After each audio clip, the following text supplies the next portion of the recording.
35 वर्षीय दोस्तों दिलीप नाम का एक लड़का रहता है, जिसके पिताजी जो रहते हैं दोस्तों उसकी शादी 12 साल पहले ही कर देते हैं। 35 साल की उम्र से पहले ही कह देते हैं, क्योंकि उनके घर में कोई करने वाला नहीं रहता। इस प्रकार उनके पिताजी जो थे 35 वर्षीय जो दिलीप रहता है उसकी शादी जो है बहुत जल्दी कर देते हैं कि घर में कोई आ जाएगा, करने वरने वाला हो जाएगा, क्योंकि घर में बहुत सारी दिक्कतें आ रही थी। इस प्रकार दोस्तों उसके पिता सोच रहे थे घर में एक बहू आ जाएगी तो घर का काम वाम करेगी, तो इस प्रकार घर में एक औरत का होना दोस्तों बहुत ज़रूरी होता है। तो इस प्रकार उनके पिताजी जो थे अपने जो लड़का रहता है उसकी शादी बहुत जल्दी कर देते हैं। और इस प्रकार जो दिलीप के पिता का कारोबार दोस्तों बहुत बड़ा था। तो कुछ दिन बाद उसके पिता का जो है डेथ हो जाता है। फिर जो दिलीप रहता है दोस्तों तो बहुत बड़ा उनका प्रॉपर्टी का काम रहता है। तो इस प्रकार दिलीप जो उस प्रॉपर्टी को पूरा देख रेख करता है, इस प्रकार बहुत अच्छे से उसका मेंटेन करता है। लेकिन दोस्तों कहते हैं ना कि जो बिजनेस होता है दोस्तों कब डूब जाए कब क्या हो जाए कोई नहीं जानता है। तो दोस्तों जब उससे पहले ही उसकी शादी होती है और शादी के दोस्तों बहुत दिन बाद उनका एक बेटा होता है, तो जिसका नाम अंश होता है। जब अंश होता है दोस्तों तो उसको बहुत प्यार दुलार से बहुत सारे पैसा वगैरह खर्चा करते हैं लोग और बहुत सारी खुशी मनाते हैं। और इसी प्रकार दोस्तों कुछ ही दिन बाद जो दिलीप रहता है उसका बिजनेस में बहुत सारा घाटा होता है, बहुत ज़्यादा नुकसान हो जाता है। और उसको संभालते संभालते कुछ दिन बीत जाते हैं, दिलीप संघर्ष करता है। तो जो बिजनेस रहता है दोस्तों बहुत सारा उसका कर्जा हो जाता है, बहुत ज़्यादा लोन हो जाता है।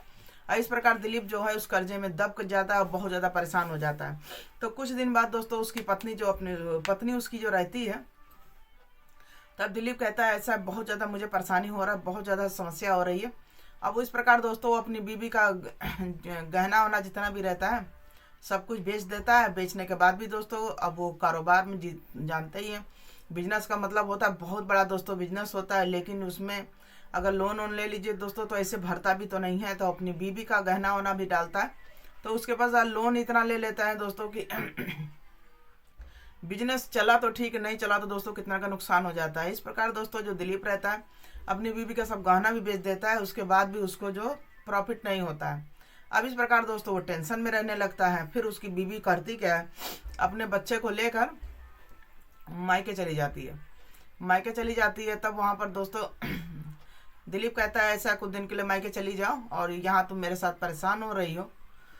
तब उसकी बीवी करती क्या है, बीवी उसकी जो वाइफ थी दोस्तों उसका नाम था काजल। उसकी शादी दोस्तों जो दिलीप कुमार था समस्तीपुर जिले का था, और इसकी जो बीवी थी काजल बेगूसराय में रहने वाली दोस्तों, वहीं पर दोस्तों बेगूसराय पड़ता है। तो वहीं की रहने वाली काजल थी जिससे साथ दिलीप की शादी हुई थी।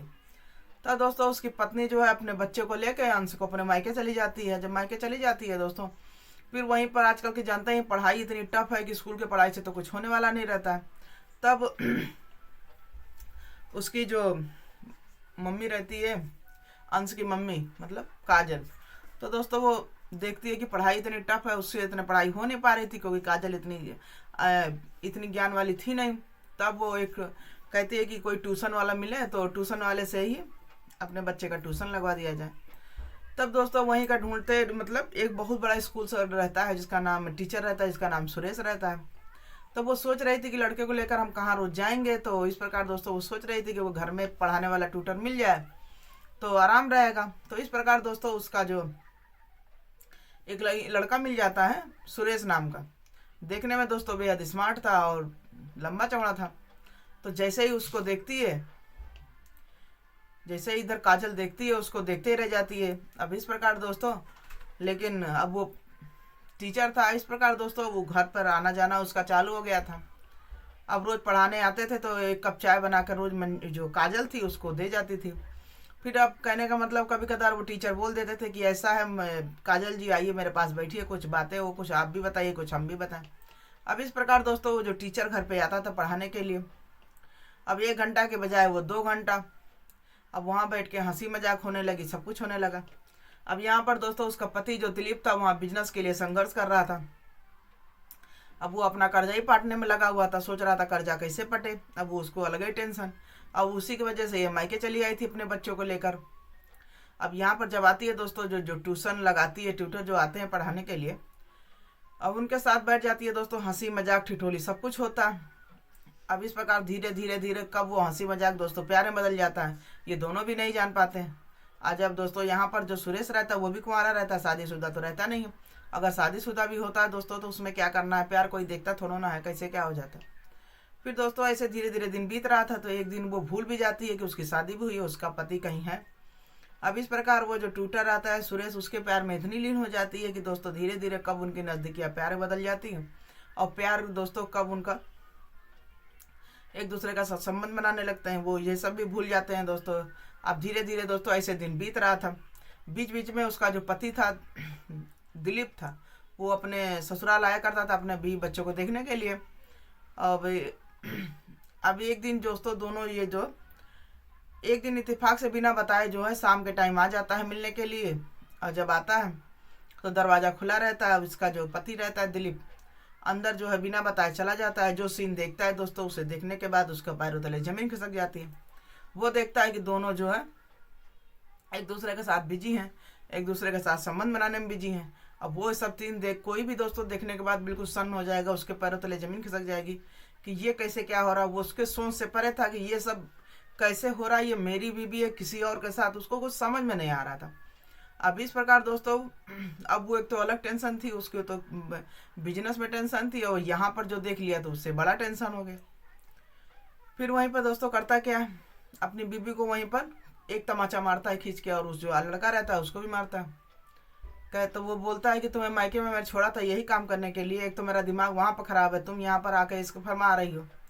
तब वो बोलती है कि मैं क्या करूँ, जब तुम्हारा कोई वहाँ पर नुकसान है, सब कुछ है, घाटा हो रहा है, तो जो तुम्हारे रखने भर की बेवत नहीं थी, तुम शादी क्यों की है? और तुम एक बच्चा जब भार नहीं उठा पा रहे थे तो अपने माँ के यहाँ थे, तो माँ मेरी भार उठाती है, सब कुछ कर रही है, तो तुम्हें क्या टेंशन हो रही है, मैं चाहे जैसे यहाँ पर हूँ। इस प्रकार दोस्तों उसकी बीवी जो थी अब वो सुरेश के प्यार में पड़ गई थी, और इस प्रकार दोस्तों वो सुरेश की भाषा बोल रही थी। यहाँ उसको ये नहीं लग रहा था दिलीप मेरा पति है, उसके साथ मैं कैसा बात करूँ, उसको नहीं समझ में आ रहा था। वो बस उसके ऊपर जो है उस सुरेश नाम का भूत चढ़ गया था प्यार का। इस प्रकार बस सुरेश की बातें बोल रही थी, वो सब कुछ भूल जाती है कि उसका एक बच्चा भी है, उसका एक पति है, उसका ससुराल है। अब सोचिए दोस्तों इतना बुरा नशा होता है। अब इस प्रकार दोस्तों दिलीप तुरंत कहता है कि ऐसा इसी समय तुम हमारे साथ अपने ससुराल चलो। तो वो कहती है मैं अभी जाने वाली नहीं हूँ, तुम जाओ फिर मैं आ जाऊँगी। अब इस प्रकार दोस्तों धीरे धीरे वो चला गया। वो ये बोला था कि तुम शाम तक आ जाना, नहीं तो फिर मैं आऊँगा। तो वो कहती है कोई टेंशन नहीं, तुम जाओ मैं आ जाऊँगी। अब इस प्रकार दोस्तों अब तो कहते हैं हाथी के दांत जब बाहर निकल जाते फिर तो अंदर होना नहीं है। इसी प्रकार दोस्तों उसकी बीवी के लगाम तो बहुत ज़्यादा अब वो निकल चुके थे। वो गरीबी के दलदल में जाना नहीं चाह रही थी, क्योंकि उसका पति भी था दोस्तों बिजनेस में इतना बिजी रहता था कि अपनी वाइफ को टाइम ही नहीं दे पा रहा था। और टाइम की तो बात छोड़िए, 12-13 साल बाद शादी के बच्चे हुए थे। इस प्रकार दोस्तों वो बहुत ज़्यादा मेंटल टेंशन में थी, और कहीं ना कहीं उसको सुरेश उसके मनमाफिक मिल जाता है। इस प्रकार दोस्तों वो पहले पति को भूलने लगती है। अब इस प्रकार धीरे धीरे बैठ के एक दिन सोचने लग रही कि पहला पति जो अगर है तो उसके रहते मैं तो इससे प्यार कर नहीं सकती हूँ, शादी भी नहीं कर सकती हूँ, क्योंकि अब वो तो जीना हराम कर देगा, अब तो वो सब देख चुका है। इस प्रकार वो सोचने लगती है कि क्या करें। तब अपने प्रेमी के साथ मिलकर जो दोस्तों योजना बनाती है, वो सुनने के बाद आप भी सन्न हो जाएंगे, आप भी चौंक जाएंगे। तब वो दोस्तों अपने पति उसके दोस्त के साथ योजना बनाती है कि ऐसा है पहले पति के रहते कुछ हो नहीं सकता है, तो उसको जो है रास्ते से हटा दिया जाए, तभी हम दोनों एक हो सकते हैं। इस प्रकार दोस्तों उसका दोस्त था उसमें साथ देता है। अब सोचिए कहाँ से कहाँ तक जिंदगी आदमी को खींच लाई। वहाँ गरीबी था पति के यहाँ, गरीबी से मायके आई, मायके से आई जिसी से साथ प्यार होता है। अब उसके साथ दोस्तों ऐसा क्राइम रच रही है कि कोई भी औरत जात पे सोचिए शर्मसार हो जाएगा। तब दोस्तों यहाँ जो काजल जो काम करती है दोस्तों, दोनों एक दिन उसको प्यार के बहाने बुलाती है अपने पति को कि ऐसा है आप आइए, आपके साथ हम जाएंगे। तो वो बेचारा भोला भाला चुपचाप चला आता है, लेकिन वो जानता नहीं था कि आज मेरे दिन का मेरे ज़िंदगी की आखिरी रात। अब इस प्रकार दोस्तों जो है उसका पति जो उसका दोस्त रहता है, उसकी पत्नी, दोनों मिलकर दोस्तों उसके नशे के मतलब कुछ मिला के दे देते हैं, वो बेचारा पी लेता है। और इस प्रकार दोस्तों वो फिर वापस घर नहीं जा पाता है। अब यहाँ पर दोस्तों उसकी पत्नी और दोनों जो है उसका मुंह दबा देते हैं। इस प्रकार उसका वहीं दम घुटकर मृत्यु हो जाती है। फिर दोस्तों इस प्रकार यहीं पर घटना ख़त्म नहीं होती है। अब ये दोनों सोच रहे थे दोस्तों कि यहीं पर जो है बात ख़त्म हो जाएगी, और फिर पुलिस आती है, सब कुछ होता है। क्योंकि इसके जो रहता है दिलीप के दिलीप के, जैसे कि उनके माता पिता तो कुछ थे नहीं, अब उनके पीछे लड़ेगा कौन। फिर दोस्तों पुलिस जो होती है, पुलिस तो अपने हिसाब से तहकीकात करती है, सब कुछ करता है। ये भी कहती है कि मेरे पे कौन शक करेगा, मैं तो मायके में रहती थी, लेकिन मरा तो मायके में तुम्हारे आके। तो पुलिस साफ साफ जो है सका रही थी इसी के ऊपर। फिर पुलिस सख्ती से पूछताछ करती है, फिर इन लोग का मोबाइल वगैरह रिकॉर्ड चेक करती है, सब कुछ। फिर मोबाइल में दोस्तों कुछ ऐसा रिकॉर्ड था जिसकी वजह से पुलिस दोनों का जो रहता है तालमेल, जो सुरेश और उसकी प्रेमिका काजल, दोनों का वार्तालाप होता है दोस्तों उसको ख़त्म करने का। इस प्रकार जो है पुलिस देर न करते हुए दोस्तों उनको अपने उसमें सहायता मिलती है। दोनों को जो क्राइम को अंजाम देते हैं उसमें उन लोग को पुलिस को सहायता मिलती है। इस प्रकार पुलिस देर न करते हुए दोनों को अरेस्ट करते हैं।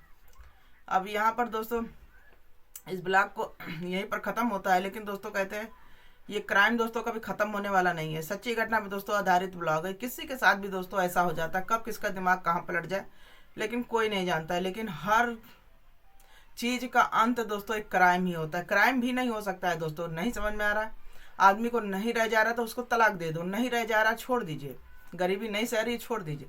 लेकिन आदमी क्या करता है, उसको एक सहूलियत दिख जाता है कि ये दुनिया सही चला जाएगा तो हम आज़ाद हो जाएंगे, हमको बोलने वाला कोई नहीं होगा। तो इस प्रकार दोस्तों बंदिश में कोई रिश्ता नहीं चलता है। आदमी को नहीं समझ में आ रहा है तो उसको आप छोड़ दीजिए, सब कुछ करिए। तो दोस्तों अब किसी का क्या कर सकते हैं, दिमाग के अंदर मेंटालिटी क्या होती है कोई क्या जान सकता है। यहाँ पर जो दोस्तों टीचर भी था, सोचिए घर में पढ़ाने आता है और क्या कोई कर बैठता है, किसी के दिमाग में कोई क्या जाने। इसलिए बहुत सावधानी रखें, सुरक्षित रखें, और कहते हैं कि सुरक्षा ही सावधानी, सावधानी सुरक्षा जिसको कहते हैं। तो दोस्तों इस प्रकार छोटा सा ब्लॉग आप लोगों से शेयर किए थे।